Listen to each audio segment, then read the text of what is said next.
आज के एपिसोड में मैं आपको दिखाऊंगा जोधपुर का घंटाघर, तुर्जी का Jhalra, one of the finest step well, Marwar का ताजमहल, जसवंत थड़ा, 100 खंभों पे बना महामंदिर, मंडोर जो कि जोधपुर से पहले मारवाड़ की राजधानी हुआ करती थी, बालसमंद लेक और उम्मेद भवन पैलेस।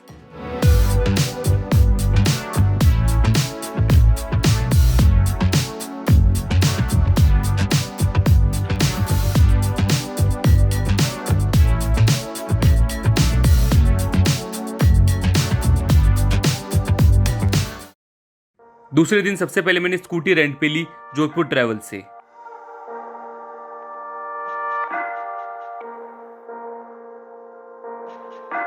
जोधपुर में मुझे काफी जगह चौहट्टे का दूध लिखा हुआ दिखा।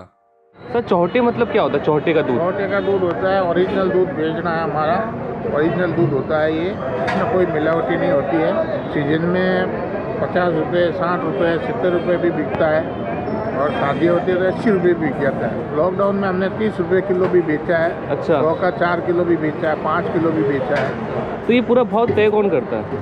ये भाव तय करता है हमारा यहाँ का एक मुखिया किया हुआ है। हाँ। वो सुबह वो देखता है, सारा नाप तोल करके उसके भाव में वो भाव निकालता है।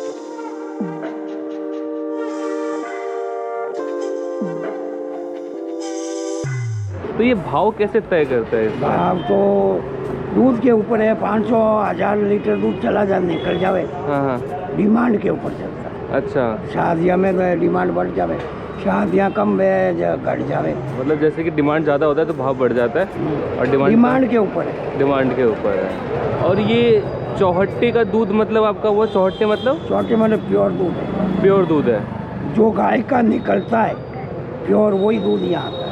अच्छा। चौहट्टे के दूध के बारे में जानकारी लेने के बाद मैं पहुंचा घंटाघर।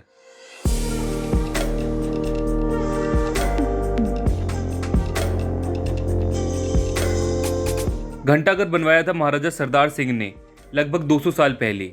ये एक पॉपुलर लैंडमार्क है और इसमें लगी हुई घड़ी लंदन से मंगाई गई थी। घंटाघर के पास ही है जोधपुर का सबसे खूबसूरत लोकल मार्केट, सरदार मार्केट, जो कि महाराजा सरदार सिंह के नाम पे पड़ा। अब मैं पहुंचा श्री मिश्री लाल होटल, जो कि घंटाघर के बिल्कुल पास में है, और यहाँ की मखानिया लस्सी तो मस्ट है। ये है श्री मिश्री लाल की फेमस मखानिया लस्सी, और यूँ कहे जोधपुर की फेमस मखानिया लस्सी। एकदम गाढ़ी, और ये बनाया गया है दही, चीनी, इलायची और थोड़ा केवड़ा डला है। बहुत ही शानदार। अगर आप जोधपुर आए तो ये मखानिया लस्सी ज़रूर ट्राई करें। लस्सी पीने के बाद मैं पहुंचा तुर्जी का Jhalra, one of the finest step wells in the country, और एक परफेक्ट प्लेस फॉर फोटोग्राफी।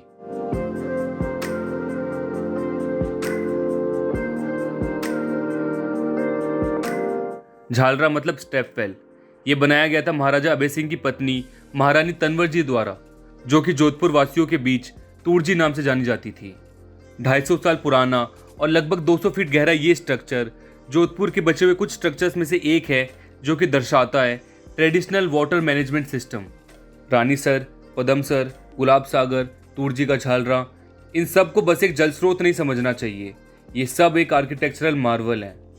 पहले के समय में घर की महिलाएं यहाँ आती थी पानी भरने के लिए, और ये डेली टास्क हुआ करता था, और इसी बहाने कम्युनिटी बॉन्डिंग भी होती थी। लोग एक दूसरे से मिलते थे।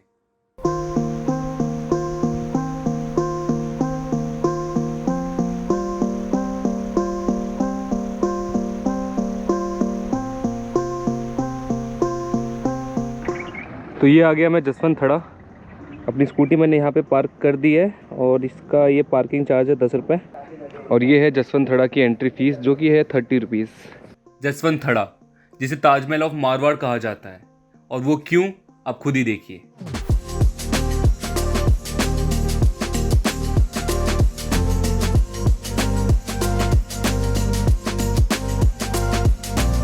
ये एक सेनेटफ यानी कि स्मारक है, जो कि 1899 में बनना शुरू हुआ और 1906 में जाके पूरा हुआ। ये स्मारक महाराजा सरदार सिंह ने बनवाया था, अपने पिता महाराजा जसवंत सिंह के याद में। महाराजा जसवंत सिंह का अंतिम संस्कार यहीं किया गया, और उसके बाद महाराजा सरदार सिंह, सुमेर सिंह, उमेद सिंह और हसवंत सिंह जी का भी अंतिम संस्कार यहीं किया गया। यहीं पे जोधपुर राज परिवार के सदस्यों का दाह संस्कार किया जाता है, यानी कि जोधपुर के रॉयल फैमिली का क्रिमेशन ग्राउंड यही है और उनकी याद में सेनेटर्स भी बनाए गए हैं। इससे पहले दाह संस्कार मंडोर में किया जाता था, जो कि जोधपुर से पहले मारवाड़ की राजधानी हुआ करती थी। एंट्री करते ही सबसे पहले आपको ये सेनेटॉफ दिखेगा, जो कि महाराजा जसवंत सिंह जी का है।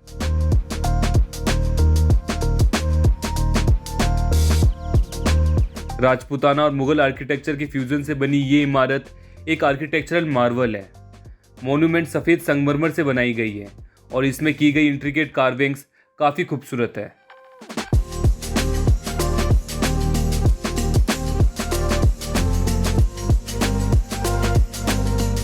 अंदर से ये जगह काफ़ी पीसफुल है और दीवारों पे आपको मारवाड़ के महाराजाओं की तस्वीरें देखने को मिलेंगी।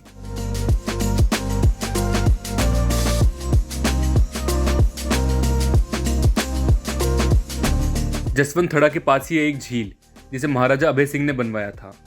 ये लेक पार्ट है राव जोधा पार्क का और यहाँ पे आपको कई तरह के बर्ड्स देखने को मिलेंगी। ओवरऑल ये जगह शहर के शोर शराबे से काफ़ी दूर है और बेहद पीसफुल।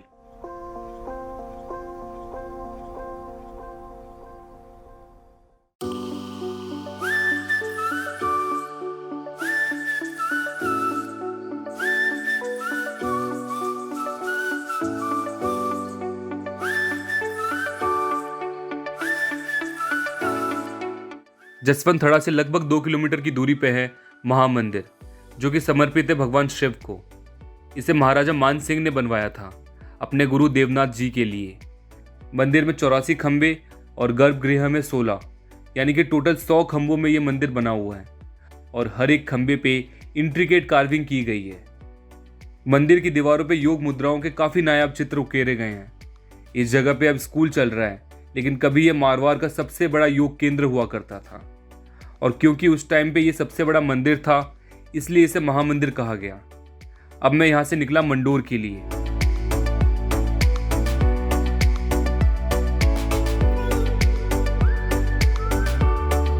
और ये मंडोर गार्डन का पार्किंग ले लिया मैंने, 10 रुपये का है। और यहाँ है मंडोर गार्डन। तो कहते हैं कि मंडोर रावण का ससुराल था और मंडोदरी के नाम पे मंडोर पड़ा और मंडोर में मैं आया हूँ मंडोर गार्डन घूमने।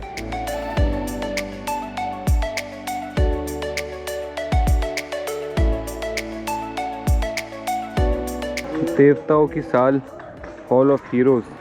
इसी जगह पे आपको देवी देवताओं और राजपूत फोक हीरोज की मूर्ति दिखेंगी। इसके थोड़े ही आगे है भैरू जी का मंदिर। मंदिर में गोरे और काले भैरू जी गणेश जी के साथ विराजमान हैं। तो मंडोर गार्डन में एक स्टेट म्यूजियम है, आप लोग चाहो तो अंदर जाके वहाँ भी विजिट कर सकते हो। और इसी के साथ मैं आ गया हूँ एक थंबा महल। इस महल को महाराजा अजीत सिंह ने बनवाया था और पूरे भारत में ऐसा महल आपको देखने को नहीं मिलेगा। बड़े बड़े पत्थरों को काट कर जाली का रूप दिया गया है। इस महल का निर्माण जनाना महल के ठीक पास में करवाया गया था, ताकि गर्मियों में रानियां एक थंबा महल में आकर ठंडी हवा का आनंद ले सकें। मैंने आपको बीकानेर के रॉयल सेनेटफ यानी कि छतरी दिखाई, जोधपुर की दिखाई, लेकिन मंडोर में बने जोधपुर के महाराजाओं का ये सेनेटफ, ये एक आर्किटेक्चरल मार्वल है। इन सेनेटफ्स को देवल कहा जाता है। जहाँ राजस्थान में बाकी जगह राजपूत राजाओं की समाधि छतरी के आकार में बनाई गई है, वही यहाँ मंडोर में ऊंचे चबूतरों पर विशाल मंदिर के आकार में बनाया गया है। राजस्थान की ये परंपरा थी कि जब वीर पुरुषों का निधन हो जाता था तो उन्हें देवताओं के बराबर सम्मान दिया जाता था। इन स्मारकों को आमतौर पर छतरी कहा जाता है, लेकिन मारवाड़ में देवता मानते हुए उनके छतरियों को देवल या थड़ा कहा जाता है। यहाँ पे कई देवल्स आपको देखने को मिलेंगे, लेकिन सबसे बड़ा देवल है महाराजा अजीत सिंह जी का।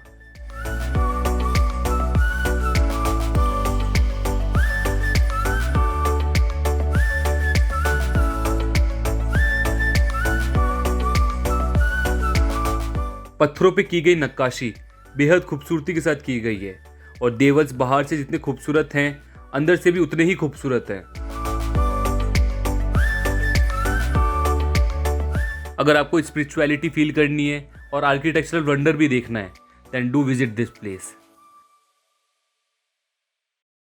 तो बाटी को ऐसे छोड़ देते हैं। तो मैं अभी बैठा हूँ मंडोर गार्डन के ठीक सामने भवानी दाल बाटी में और यहाँ मैं खा रहा हूँ दाल बाटी। ये इसमें घी डल गई है।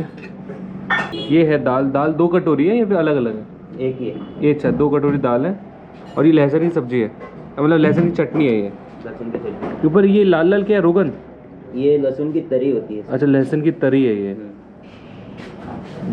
मिनट। अच्छा इसमें प्याज व्याज डाल दिया आपने और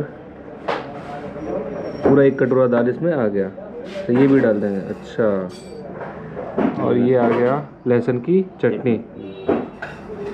इसको पूरा मिक्स कर लो। और ये पूरा मिक्स करना है ना। हाँ।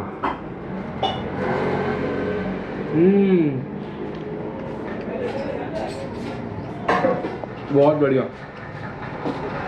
लहसुन का जो तड़का डाला था दाल में, लहसुन की चटनी, एक कॉम्बिनेट फ्लेवर आ रहा है लहसुन का। और ये आ गया चूरमा, जो कि बाटी से ही बनता है। इसमें गुड़ है, घी है और बाटी। दाल बाटी खाने के बाद मैं निकला बालसमंद लेक की तरफ और वहां पहुंचना थोड़ा टफ था।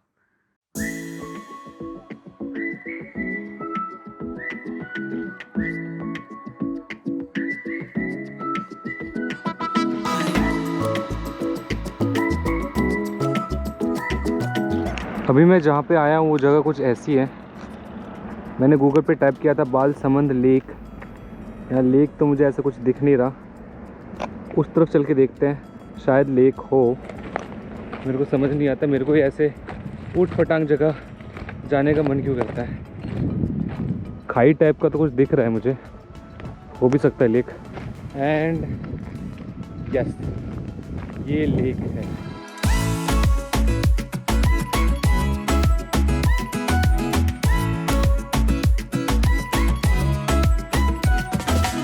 ऐसी जगहों पे आने के बाद मैं सोचता हूँ अगर मेरे पास ड्रोन होता तो कितने अच्छे शॉट्स आते। खैर कोई बात नहीं, ड्रोन भी होगा कभी।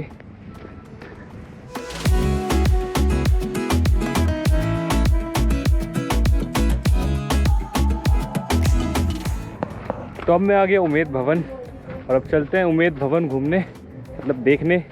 मैं घूमूंगा, आपको दिखाता हूँ।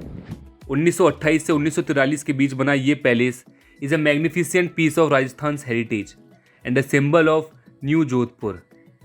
जोधपुर के हाईएस्ट पॉइंट चित्तर हिल में बना जोधपुर रॉयल फैमिली का ये पैलेस दुनिया का 6वां सबसे बड़ा प्राइवेट रेसिडेंस है।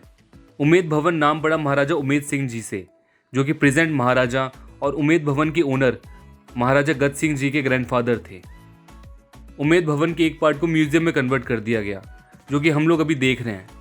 एक को ताज होटल मैनेज कर रहा है एज अ होटल और एक पार्ट में महाराजा और उनकी फैमिली रहती है।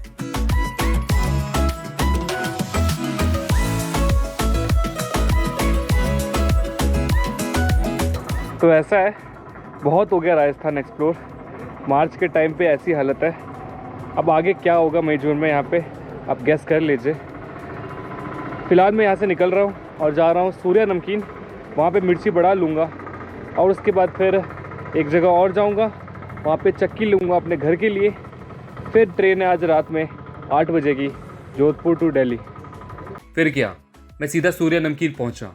वहाँ से मैंने मिर्ची बड़ा पैक करवाया और तभी मुझे याद आया कि एक चीज़ तो रह गई, वो है चौहट्टे का दूध पीना।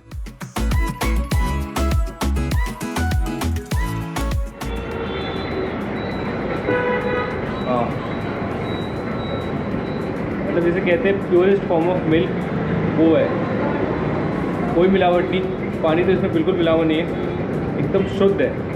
और चौहट्टे का दूध होता है गाय का। तो कुछ ऐसा रहा मेरा जोधपुर का सफ़र। आई होप ये वीडियो अच्छी लगी हो आपको। अच्छी लगी हो तो इसे लाइक करें, शेयर करें अपने दोस्तों के साथ, और हाँ, पहली बार देख रहे हो तो सब्सक्राइब करें। मैं मिलता हूँ अगले वीडियो में। Bye bye.